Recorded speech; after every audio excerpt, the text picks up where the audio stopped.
desde el título se entiende, ¿no? Deuda externa. ¿El problema son los fondos buitres? El título tiene una intencionalidad.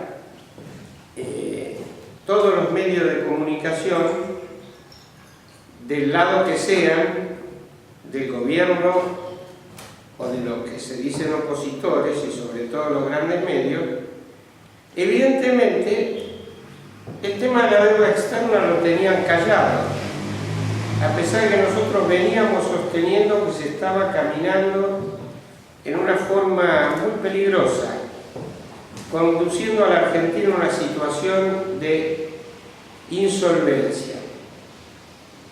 El fallo Griesa, que tanto se habla, que tanto aparece en los diarios, el del fondo buitre con este señor Paul Singer a la cabeza, parecería que es el causante de toda esta situación de crisis. La realidad entendemos nosotros que es otra muy distinta y eso es lo que queremos plantear en esta transmisión. Cuando surge el fallo adverso, aparece esta palabrita default, que en realidad significa incumplimiento. Como a mí me gusta hablar en castellano, yo voy a tratar de hablar en castellano. Y el incumplimiento tiene una cuestión muy sencilla, muy simplista. ¿Cómo se resuelve un incumplimiento? Muy fácil, muy sencillo, pagando. Y eso es lo que nos están planteando desde el lado que sea economistas, políticos, opinólogos, comunicadores sociales, que es lo que tiene que hacer la Argentina. La Argentina, para no caerse del mundo, tiene que pagar sus deudas. Escuchamos normalmente, hay que honrar las deudas, ¿no? Yo siempre sostengo que si vamos al diccionario vamos a ver que lo que se honra es la vida, no la deuda. Las deudas, como decimos nosotros, se pagan, las estafas no. Y acá, cuando hablamos de fondo buitre, queremos hacer como un apartarse del camino para entender de qué estamos hablando. El fondo buitre es aquel que compra su acreencia por valores muy reducidos, fruto de una situación de incumplimiento, para después pretender cobrar la totalidad de su acreencia. Es el caso particular del fallo de Griesa con el fondo del señor Singer. Se habla que se compraron alrededor de 48 millones de dólares las acreencias y el resultado final del fallo se habla del orden de los 1.500, 1.600 millones de dólares. Ahora, si nosotros nos enfocamos a Singer y a algunos otros fondos buitre, nos vamos a equivocar. ¿Por qué digo esto?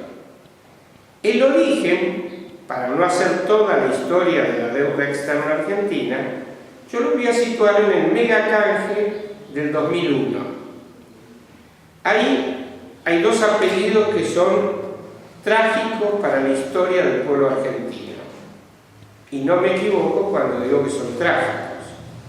Son Domingo Cavallo y David Mulford. Cada vez que se han unido estos dos apellidos, se ha estafado al pueblo argentino. Y en el canje del 2001, lo que hacen estos señores, a propuesta de Mulford, es un canje de deuda que tiene como característica que la tasa de interés que devengaban los bonos nuevos daba un rendimiento exorbitante. Eso estamos hablando del 2001, pleno vaciamiento de la Argentina, donde las grandes empresas y los grandes bancos se llevaron todas las reservas. Claro, cuando a fines del 2001 se produce la hecatombe que vivimos, la gran crisis, El gran problema que se encuentra, y que en ese entonces era presidente Rodríguez A, fue que la Argentina, el Banco Central, no disponía de divisas suficientes ni para pagar los servicios de la deuda. Y entonces es esa memorable, lo vamos a poner entre comillas, recordada sesión en la Cámara de Diputados, en la Asamblea, donde dice que no se va a pagar la deuda. Muchos de los que hoy dicen que hay que pagar y que hay que cumplir seguramente aplaudieron esa noche. Entonces, ¿qué es lo que pasa? En el interín, los grandes bancos internacionales, que son los verdaderos buitres de esta historia, habían aprovechado para colocar los bonos que recibieron del megacanje por el valor nominal, el 100% del bono, en manos de pequeños ahorristas. De ahí surgen aquellos de los jubilados italianos, los agricultores japoneses, los carpinteros yanquis. Porque lo que le aseguraban era que la renta de ese bono le aseguraba su retiro. Claro, cuando Rodríguez A proclama que no se va a pagar, ¿qué hacen estos señores de los grandes bancos? Van a los mismos que le dijeron que iban a vivir de la renta y le dicen: señores, esto no va a suceder, por lo tanto, lo que costaba 100 pasó a costar menos de 20. ¿Y qué hicieron entonces? Bueno, como funciona el sistema financiero, le compraron a gran parte de esos pequeños ahorristas sus acreencias.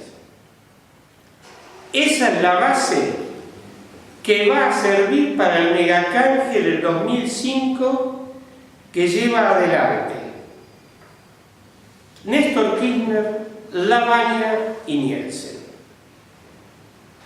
Y como todo en el sistema financiero tiene mucho de trampa y de engaño y de estafa, le venden después de 3 años al propio pueblo argentino que se había obtenido una importante quita de parte de los acreedores. Recién hoy se está aceptando lo que nosotros sostuvimos desde hace muchos años, que no había habido tal quita. Porque lo que ellos quitaron de la deuda en canje, el Estado Nacional se lo compensó, quizás con un poquito más de lo que era la quita, mediante un bono que se llama el cupón atado al crecimiento del Producto Bruto Interno. O sea, que de los 100 pesos, supongamos nominales, con la quita había quedado en 56. Pero resulta que con el reconocimiento de este cupón atado al crecimiento del Producto Bruto, le reconocemos 48, por lo tanto 56 más 48 da 104. En el megacanje no solo no hubo quita, sino que le dimos una pequeña yapita. Esto se está cumpliendo y esto lleva al arreglo de Néstor Kirchner, Lavagna y Nielsen, a que en teoría hubo un pequeño plazo de gracia sin pagar capital, que la Argentina llega hasta más o menos el 2008 teniendo una situación fiscal controlada. Cuando eso se empieza a deteriorar, va a aparecer otra dupla trágica, que es Cristina Kirchner, pero sobre todo este señor Vudú, que va a plantear el nuevo canje del 2010. Estos son los fondos buitres verdaderos del sistema. los grandes bancos internacionales que intervinieron y ganaron jugosas comisiones en el canje del 2005 y en el canje del 2010, y los personeros políticos internos de la Argentina que seguramente han sido socios con el megacanje. Ahora, eso, que parecía que era la solución al problema de la deuda, resulta ser que hoy, en el 2012 ya estaba claramente cuál era el desenlace. La Argentina ha llegado a una situación prácticamente insostenible respecto de su deuda externa. Entonces, todos estos personajes que nos dijeron que la deuda externa era una cosa del pasado, que se había resuelto y que habíamos obtenido una quita mintiéndole al pueblo, resulta que hoy Lavagna y Nielsen no están en el gobierno, pero están de acuerdo con el gobierno que de esto se sale con un nuevo proceso de endeudamiento en moneda extranjera. ¿Qué es lo que quieren hacer? Muy sencillo: tomar deuda para poder seguir pagando deuda. Ahora, lo que ninguno de estos personajes, ni los medios de comunicación oficiales o pseudo opositores en esta cuestión, nos están explicando a cambio de qué nos van a prestar plata, cuál va a ser la condición del préstamo, con un agravante. Hace unos meses atrás se pensaba que este era un camino que desembocaba inexorablemente en el nuevo endeudamiento. Hoy eso está muy verde, a nuestra opinión, de que se concrete. Para tener una idea de qué se está hablando, es que González Fraga, alguien que fue presidente del Banco Central durante la gestión de Alfonsín, habla que la Argentina se puede volver a endeudar en 80.000 millones de dólares. ¿Se entiende la magnitud de lo que estamos hablando, no?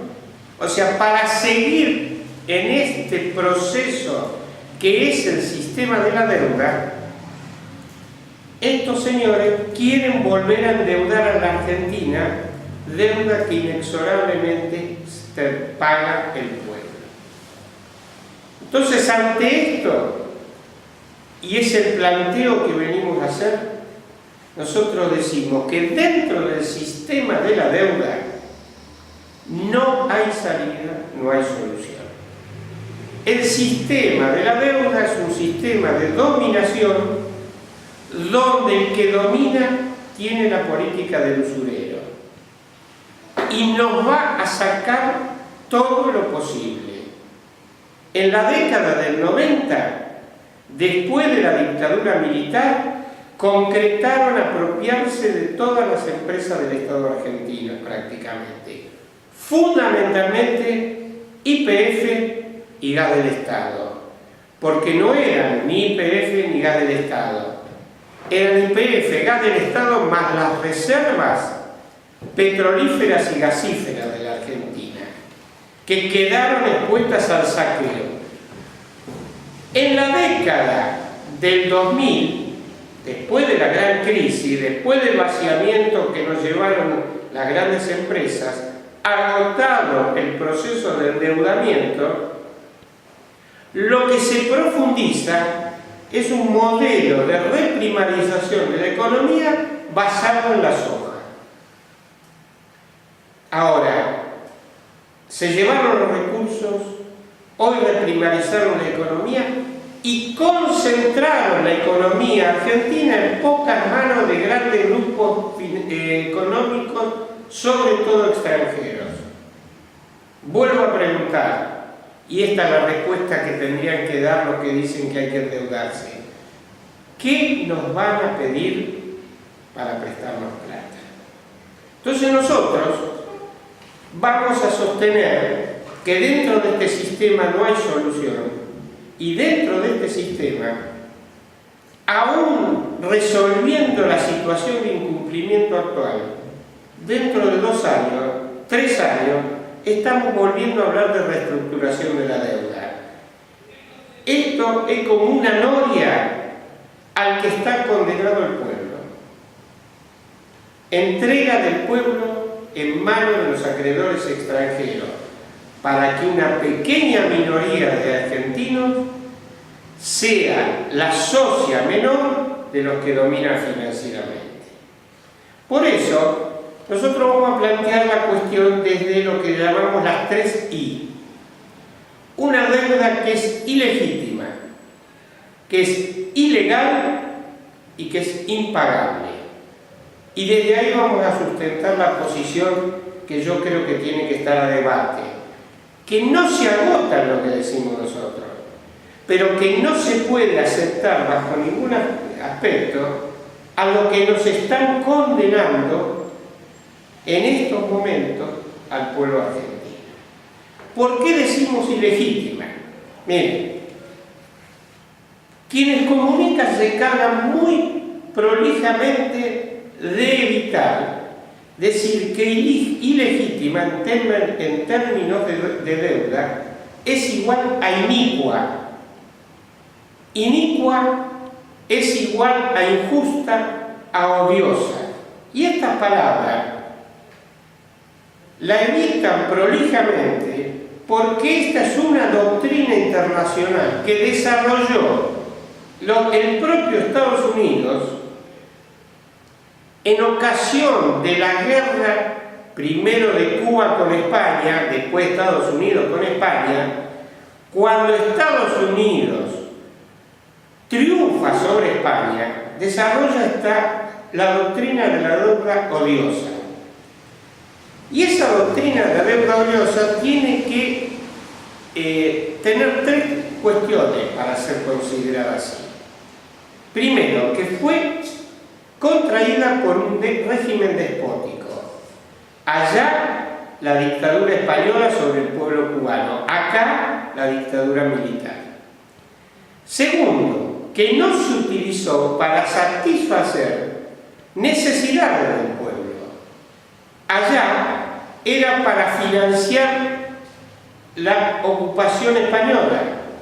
Acá la usamos para sostener la tablita cambiaria de Martínez de Oz, para sostener la campaña armamentística del gobierno, para sostener la fuga de capitales que hicieron las grandes empresas, y para esa ilusión que fue creer que nosotros ya estábamos en el primer mundo y que podíamos viajar a todos lados. Cuando la fiesta terminó, los dólares no estaban y nosotros nos quedamos con la deuda. Y por último y tercero, el acreedor, el prestamista, tenía pleno conocimiento de las condiciones en que se prestaba. Esto es fundamental porque en la Argentina el proceso de endeudamiento que se llevó adelante por la dictadura militar, con Martínez de Oz, ministro de Economía, Diz al principio, Cavallo después en el Banco Central, la deuda fue contraída por un ardid donde tuvo principal injerencia, y esto lo demostró cabalmente Alejandro Olmos en su denuncia de la mayor estafa al pueblo argentino, el estudio jurídico Klein Mayral. Claro, los jóvenes ni saben de quién hablan. El viceministro de Economía de Cavallo se llamó Walter Klein hijo. Por medio del estudio de él, Klein Mayral Klein, él se retira ficticiamente, pasan todos los préstamos que se van a tomar en la Argentina desde ese estudio se recibía las condiciones en donde nos iban a prestar plata. Eso eran conscientes los bancos acreedores, eso eran conscientes las autoridades argentinas, eso eran conscientes los propios estudios jurídicos que representaron a la Argentina, y era consciente el propio procurador del Estado Nacional, que lo único que hacía era de hacer de escribanía de lo que los acreedores nos planteaban. Entonces, la deuda contraída es ilegítima, odiosa, porque no fue para el bienestar del pueblo argentino. Fue creada para constituir la situación de dominación fundamental que desde el 76 en adelante domina el pueblo. Hay que agregar a esto, para hacer memoria, en que la Argentina tuvo dos estatizaciones de deuda privada en moneda extranjera. La primera, Martínez de Dos, en el Banco Central estaba Domingo Cavalli. En la segunda es durante la presidencia de Alfonsín, con Surruí, ministro de Economía, y Machinea, presidente del Banco Central. En el departamento Deuda Externa del Banco Central, un personaje que muchos de ustedes conocerán, que es Melconian. Se dice que ese canje de deudas, donde el pueblo argentino se hace cargo de la deuda en moneda extranjera de empresas privadas, estuvo en el orden de los 35.000 millones de dólares. Habrá que preguntarse si alguien que dijo hace poco que no hay que festejar el default, Macri, si habrá festejado el día en que nosotros, los argentinos, nos hicimos cargo de las deudas del grupo Macri. Si Macri padre, si Franco Macri, Mauro Macri y Mauricio Macri ese día no habrán festejado. Entonces, primera injusta. La segunda es ilegal. Nos han bombardeado con la idea de que la Argentina ya la deuda no se puede plantear la ilegalidad. Yo voy a hacer un simple ejemplo y no me voy a extender mucho de esto. La ilegalidad de origen no se subsana con nada. Y quiero poner una idea en lo que escuchan. Yo compro un vehículo a un señor que me lo vende de buena fe y hago la transferencia e inscribo la transferencia a mi nombre. Ahora resulta ser que 4 o 5 compras anteriores ese vehículo había sido robado y habían hecho una transferencia trucha, de las tantas que hay. Hoy estamos viendo a nuestro ministro de Economía en esos menesteres. Cuando venga la justicia a reclamarme el vehículo, yo no voy a ir preso, pero yo voy a perder lo que puse en ese vehículo, porque aunque soy un comprador de buena fe, ese título que tiene no es perfecto. Entonces tengamos presente que no se puede dejar de discutir la ilegalidad de origen del proceso de la deuda, ni en el de la dictadura, ni en el de los canjes que nos hicimos cargo de la deuda en moneda extranjera de las empresas privadas, ni en el plan Brady, David Mulford Cavallo, ni en el mega canje del 2001, ni en el de 2005, ni en el 2010. Si no luchamos, si no hacemos conciencia de esto, sabiendo que enfrente está el poder financiero internacional, no somos ilusos, el futuro de nuestros pueblos va a ser muy duro. La tercera I con la cual queremos caracterizar el proceso es la de impagable. ¿Y por qué decimos impagable?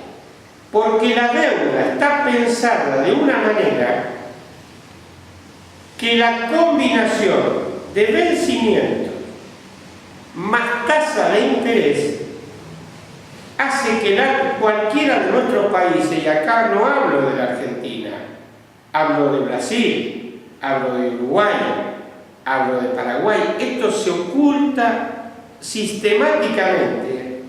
Nuestros países no llegan a pagar ni los servicios de la deuda, lo cual significa, en lenguaje cotidiano, que nos tenemos que estar sobreendeudando constantemente.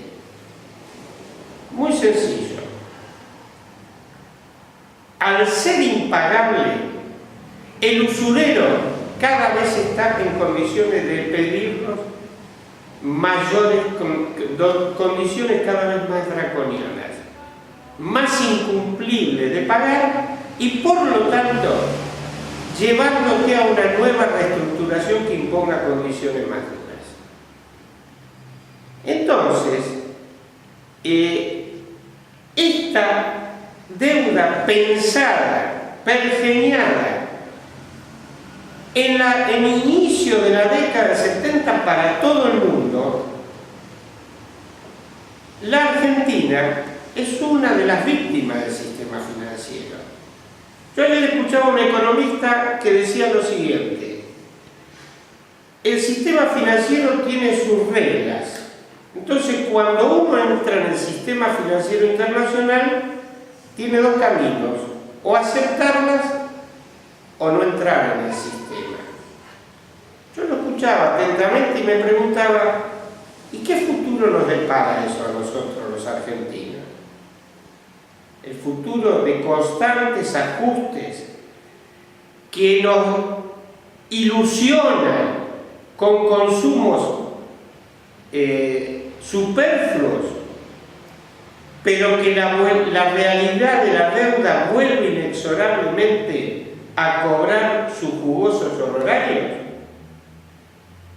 No podemos seguir sosteniendo este sistema. Dentro de este sistema de una deuda ilegítima, ilegal e impagable, no tiene salida para el pueblo. Entonces, nosotros queremos plantear lo que nos dicen los grandes medios. La Argentina no está en una situación de incumplimiento por un fallo judicial.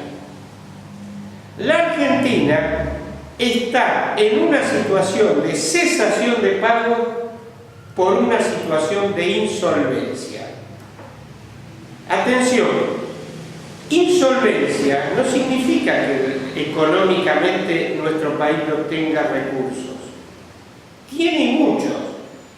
El problema de la insolvencia es que la Argentina no tiene divisas en la suficiente capacidad de pago como para afrontar los compromisos de esta deuda ilegal, injusta e impagable. Es ahí donde nosotros sostenemos que la Argentina hoy, 2014, mes de septiembre, esa ilusión que vendieron los medios de la situación de las reservas internacionales que estaban en el Banco Central, es otro de los grandes engaños al que se conduce al pueblo. No lo fue ni cuando había 54.000 millones. Hoy no es menos cuando hay menos de 28.000 probablemente. 28.000 que cuando se les saca los depósitos de los bancos privados en el Banco Central, más depósitos que hay de bancos centrales europeos que prestaron al Banco Central caucionando reservas, divisas, hay una sola cuestión. La Argentina no tiene en estos momentos mucho más allá de 12 a 13 mil millones de dólares, cuando los servicios de la deuda, nada más, insumen esa cantidad. Pero nos estamos olvidando que la Argentina, en estos momentos, por la concentración económica y la extranjerización de su economía, no solamente se van divisas por los servicios de la deuda, se van servicios por las utilidades de las empresas, por los royalties de las empresas, por los múltiples canales donde las sucursales transfieren divisas a las casas matrices. Y la Argentina no tiene dólares para afrontar. Entonces, hay una ilusión. La presidenta dice, nosotros somos pagadores seriales. Vieron que dijo que habíamos pagado en un decenio 173 mil millones de dólares. Primero, que eso no es cierto. Se pagaron en efectivo en el orden de los 62 mil millones. El resto son novaciones de deuda. Cambiar un papel y entrego otro, en condiciones distintas y cada vez más gravosas. Pero hoy, este proceso que se combinó con la reforma de la Carta Orgánica del Banco Central, pretendiendo financiar el déficit del gasto público y pagar deuda con divisas del Banco Central, han puesto al Banco Central en situación de insolvencia. De esto yo no escucho que nadie esté hablando. Todos hablan de cantidades que para el común de la gente son importantes, 54 mil millones, 28 mil millones. Ahora yo me pregunto, ¿qué pasa cuando la desagregamos y decimos que son 12 mil millones? Pero a su vez empezamos a contar, a tener en cuenta los pasivos que tiene el Banco Central y que están en manos no del pueblo, sino de los grandes grupos concentrados de la economía argentina y de los bancos, los grandes bancos nacionales. Se llegó a pagar por lo que se llaman las letras y notas del Banco Central en el orden desde el 26-27% anual. Es el usurero que sigue haciendo negocio. Por eso es trágico para el pueblo que se diga que sí que podemos seguir endeudándonos, porque no están contándole, siendo francos, siendo leales con el pueblo, cuál es la condición nueva que nos van a imponer los acreedores. Entonces, claro, uno podría decir, bueno, Juan, muy bien, ¿y ustedes qué proponen? Porque todos podemos decir, no hay que pagar la deuda ilegal, injusta e impagable. Bueno, ¿cuál es el planteo? Yo creo que hay una situación que no es propia de la Argentina, sino que es del mundo en sí mismo. Ustedes saben que hay una gran crisis en los países centrales. Los medios también se ocupan de ocultarnos esto. Esa gran crisis ha dejado afuera del sistema a buena parte de la población de países como Grecia, como Italia, como España, como Portugal. ¿Qué es lo que no quiere el sistema financiero? Y ya ustedes lo deben haber escuchado. Dice, los países no quiebran, porque el proceso de quiebra significa el desapoderamiento del quebrado. Y como un país soberano, entre comillas, en la soberanía que gozamos hoy, va a ser desapoderado de su forma de gobierno. No existe, te van a decir. y eso ustedes lo escuchan, desde grandes opinólogos, importantes políticos y políticas actuales, y de muchos economistas.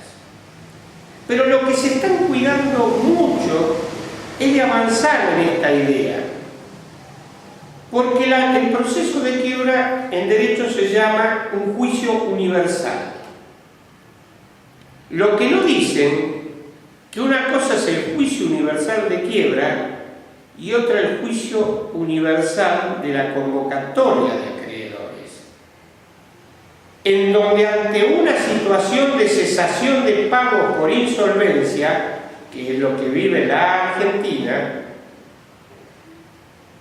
hoy esa cesación de pago debido a la insolvencia tiene que conducir a una convocatoria de los acreedores en moneda extranjera. ¿Cuáles son las ventajas que tiene este proceso? Lógicamente que muchos lo van a tildar, pero ustedes son utópicos. Y yo les voy a responder, sí somos utópicos. Tenemos que plantearnos utopía hacia dónde caminar, porque en el presente, como está planteado, no hay futuro. Entonces, el proceso de convocatoria de acreedores reúne las condiciones de lo que algunos de nosotros, no demasiados en la Argentina, hemos estado reclamando: auditoría e investigación de la deuda. En un proceso de convocatoria de acreedores, lo primero que se hace como proceso es lo que se llama la verificación de créditos. El acreedor tiene que ir ante el síndico del concurso para verificar que su crédito es legítimo. ¿Y cómo sería esto? Muy bien, una convocatoria de acreedores en moneda extranjera donde los síndicos sean un conjunto de expertos nacionales e internacionales que juzguen la legitimidad de los créditos que se reclaman. Esto está en la historia de Ecuador, reciente. Acá en la Argentina, de cualquier lado del mostrador, somos muy pocos los que seguimos insistiendo que no hay que pagar sin investigación y auditoría de la deuda. Hay que pagar las deudas, las estafas no. Sobre todo cuando el que se tiene que hacer cargo de la estafa es el pueblo, porque no es ninguno de los capitotes que nos hablan por la televisión, nos dan grandes discursos, pero que ellos no van a sufrir las consecuencias. Entonces nosotros planteamos un proceso de convocatoria y de verificación de la legitimidad de los créditos. Porque una vez verificado cuál es la deuda, esos créditos verificados, la Argentina debe hacer una propuesta de pago que esté marcada dentro de la capacidad de pago de la Argentina. Esto es fundamental. En este proceso van a tener que surgir las responsabilidades de los acreedores del exterior que nos prestaron en la condición que yo relaté de la deuda odiosa, de la deuda inicua, de la deuda ilegítima, y de los corresponsables internos que nos llevaron a todo este proceso. Ahí tienen que desfilar presidentes y funcionarios del Banco Central, ministros de Economía, y seguramente estudios jurídicos que nos han representado y que a su vez de representar a la Argentina son representantes de los propios bancos acreedores. Si nosotros no tomamos conocimiento de esto y no lo enfrentamos, nosotros seguimos estando dentro del sistema de la deuda. Y si estamos vivos dentro de 2 años, estamos hablando de nuevo de esto en una situación mucho más crítica. A los acreedores hay que plantearle en serio una quita, una espera o una quita y una espera juntas. Y la Argentina tiene que defender lo que los acreedores que dominan pretenden, que son los recursos naturales que nos quedan. Y tiene que recuperar los que entregamos en este proceso fraudulento de la deuda. Claro, esto que estamos planteando es inédito. No existe. Te están diciendo que esto no existe en la legislación internacional. Bueno, si no existe, no es solamente la Argentina la que está en esta situación. Y como dato importante reciente, y que los medios de comunicación se han encargado de ocultar a los pueblos, es lo que pasó en Islandia en ocasión de la crisis de las hipotecas, de la crisis financiera. 3 bancos ingleses importantes habían llevado el negociado de las hipotecas en Islandia. Cuando se produce el quiebre, como pasó en el resto de los países, se pretendió que el pueblo irlandés se hiciera cargo y salvar al sistema financiero. Bueno, los irlandeses, de los cuales no se habla, hicieron un plebiscito. Casi termina preso el primer ministro, que sí tuvo que renunciar.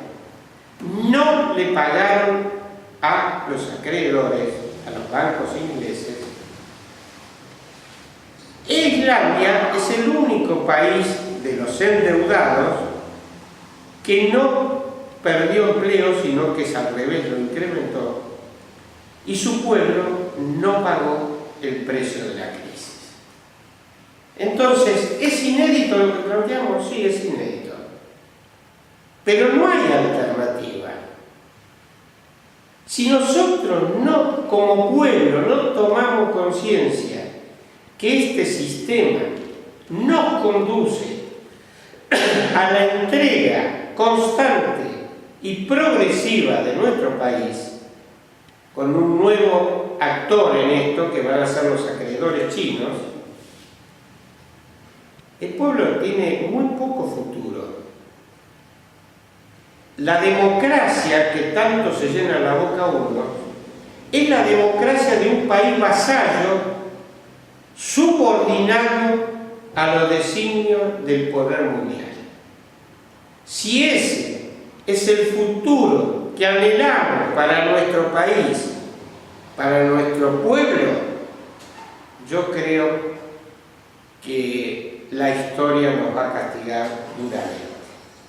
Ahora, en el terreno de lo propositivo, yo quiero plantear por último 2 cosas más que se están dando muy poco en la Argentina. En esta situación de crisis por cesación de pagos por insolvencia en divisas, la Argentina tuvo un momento de crecimiento porque se dieron 2 cuestiones de superávit.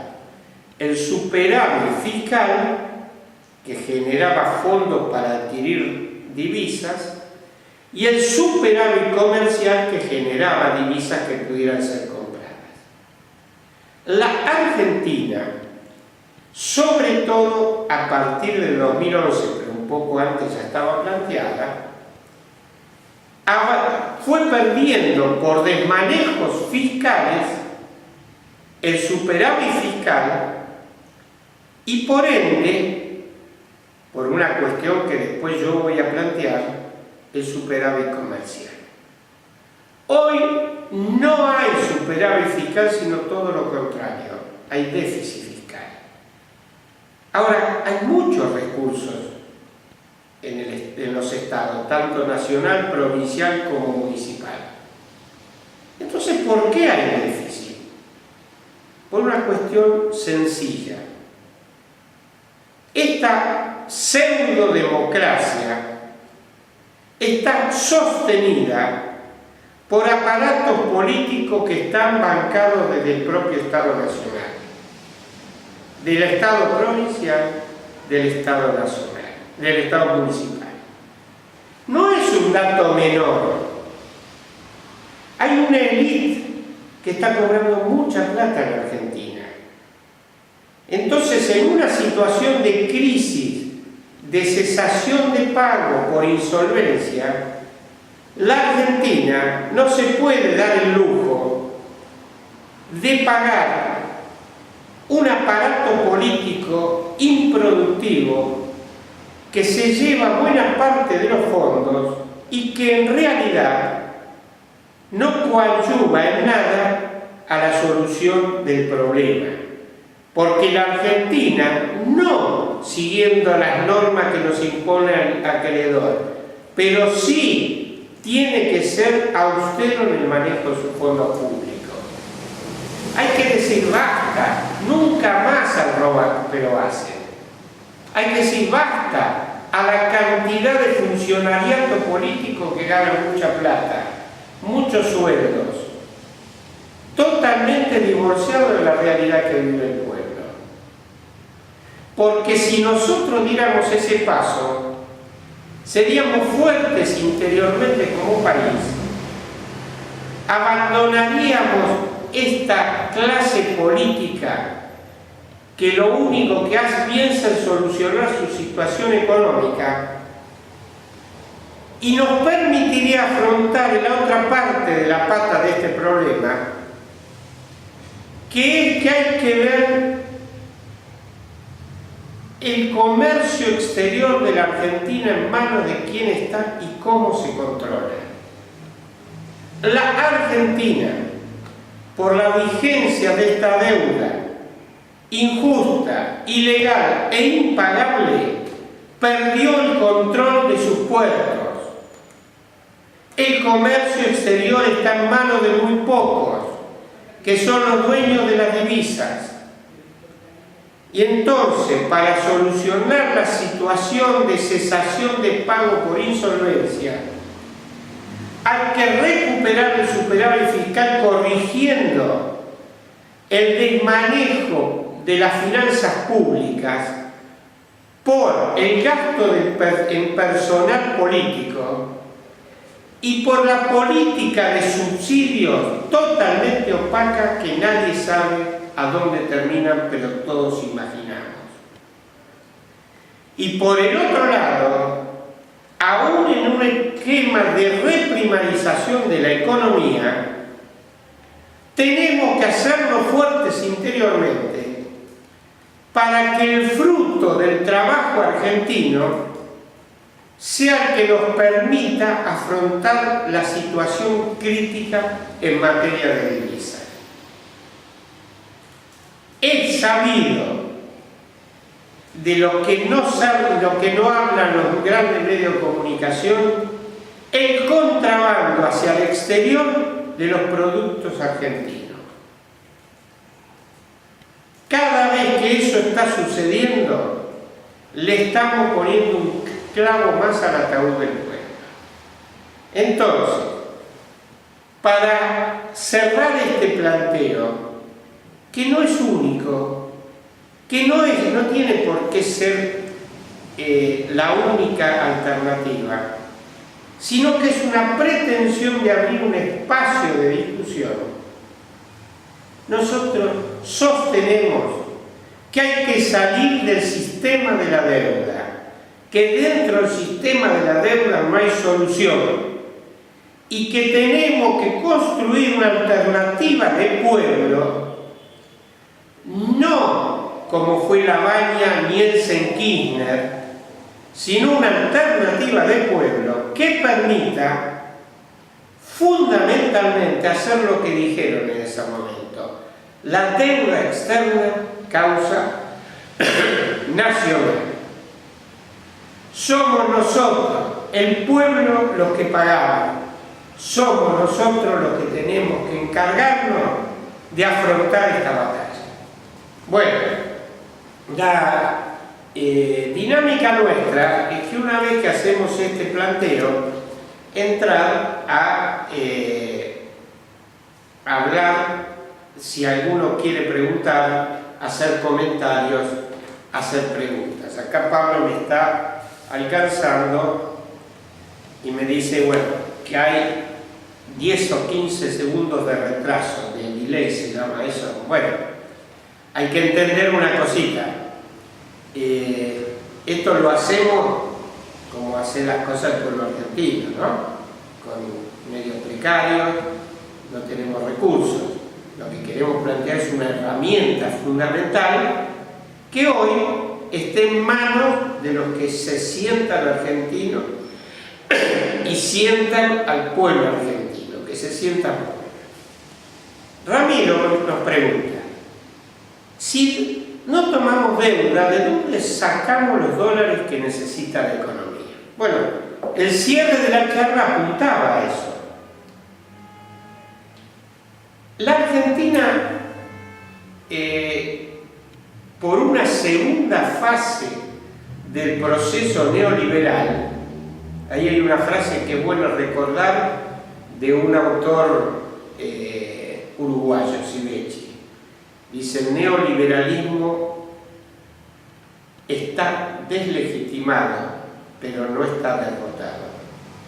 Y entonces cuando creíamos que en el 2001 ya no se hablaba más de esto, vino una segunda ola que fue transformar la economía argentina en una economía primaria.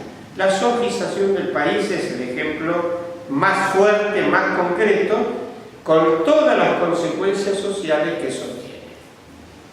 Ahora, el comercio internacional, como lo dije, está en manos de muy pocos actores, de gran peso económico a nivel financiero a nivel mundial. Entonces, la pregunta es ¿cómo hacemos nosotros? Por ejemplo, la Argentina vivió una experiencia en el 45 que fue el monopolio estatal de todo su comercio exterior. Yo anticipo lo que quizá en alguna otra charla desarrollemos.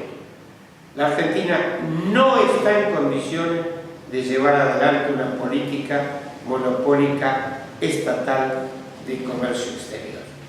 ¿Por qué? Porque las estructuras de comercialización, los puertos y los transportes marítimos no están en manos argentinas. Lo que sí puede estar en manos argentinas, y esto me parece que es una idea que hay que plantear y hay que machacar, es que la Argentina tiene que generar una burocracia de control de los grandes actores de los puertos, que no son tantos, ni son los 26 de Scioli, que permita controlar qué sale por nuestras fronteras.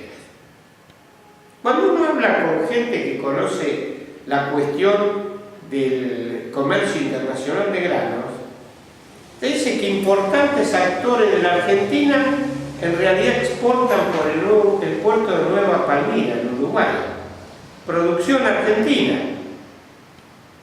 Cuando analizan la exportación sojera de Paraguay, muchos dicen que Paraguay no puede exportar la cantidad que tiene en función de la tierra sembrada.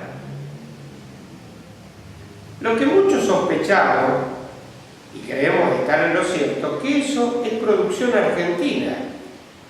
Son divisas que se escamotean al pueblo argentino y que quedan en manos de los grandes grupos internacionales, dejando alguna prebenda en el gobierno paraguayo o en el gobierno uruguayo. Tendríamos que hacer esto y hablar con los compañeros, los hermanos uruguayos, a ver si es cierto o deja de serlo. El comercio internacional, en la medida que no tiene control ante semejantes actores, permiten que te declaren menor cantidad. Ya esto es la historia argentina, el puerto de Rosario, encallar barcos porque tenía mucha más carga de la que declaraban, no es una novedad. El problema que eso implica dólares que no entran al circuito legal argentino y que quizá yo sospecho que buena parte de esos dólares alimentan el mercado negro, el blue. Tengan en cuenta que una soja de $1 de 8.50, más o menos el dólar del Banco Central, menos el 35%, se debe estar hablando de 6 pesos más o menos. Mientras que una soja contrabandeada, estamos hablando de 14 pesos. El riesgo y la tentación es altísimo. Entonces, Ramiro, la Argentina no es que lo produce. El problema es quién se queda con la divisa. Esto es lo mismo con el petróleo. Saquearon nuestras reservas y nos dejaron a nosotros el problema. Ahora, Repsol se llevó hasta lo que no podía. Si nosotros renunciamos como país soberano a controlar lo que la riqueza que sale de la Argentina, lógicamente no estarán los dólares que Ramiro me está planteando.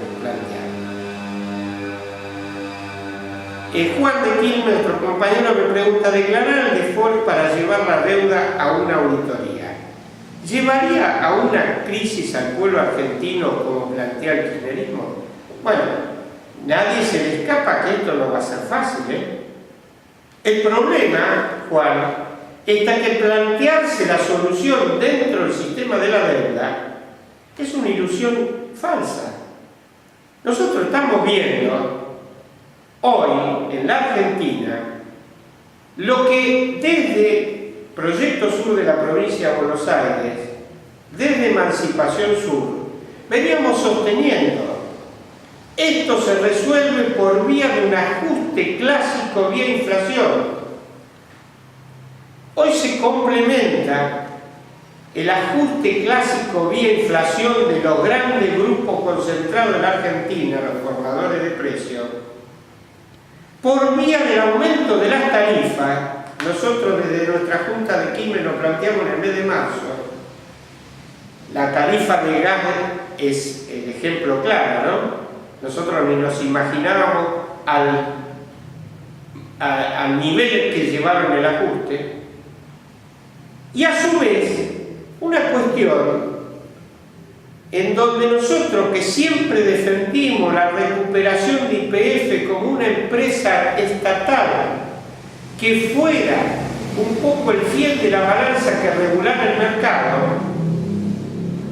hoy la Argentina, en la experiencia de YPF Ganucho, es la que impulsa el incremento del precio de los combustibles, echándole en alta al fuego del proceso inflacionario. Entonces, no va a ser jamás gratis la cuestión. La Argentina, lógicamente yo lo estoy planteando a nivel utópico, porque a mí no se me escapa que la realidad próxima es una profundización del esquema del bipartidismo, y eso implica sufrimiento para el pueblo. Porque esos que creen que se pelean terminan arreglando todo. Tanto radicales como Frente Renovador, se llamará Scioli, se llamará Massa, se llamará Wiener, no están discutiendo el modelo. Entonces yo digo, ¿va a traer sufrimiento para el pueblo? Yo creo que el pueblo lo está sufriendo muy fuertemente. La ilusión que se vivió y que fue coadyuvante a esta crisis de insolvencia que yo estoy manifestando fue el consumismo. Seamos sinceros, ¿en qué cambió la vida de los argentinos? ¿Tenemos mejor salud? ¿Tenemos mejor salud pública? ¿Cómo está la educación pública, las rutas nacionales, las rutas provinciales? 10 años de crecimiento que nos llenamos la boca con eso. Y hoy es común esos despertares. Yo decía, cuando era el 1 a 1, Yo, un poco en broma, pero mucho en serio, decía, pareció que sacábamos el empate y terminamos perdiendo por goleada.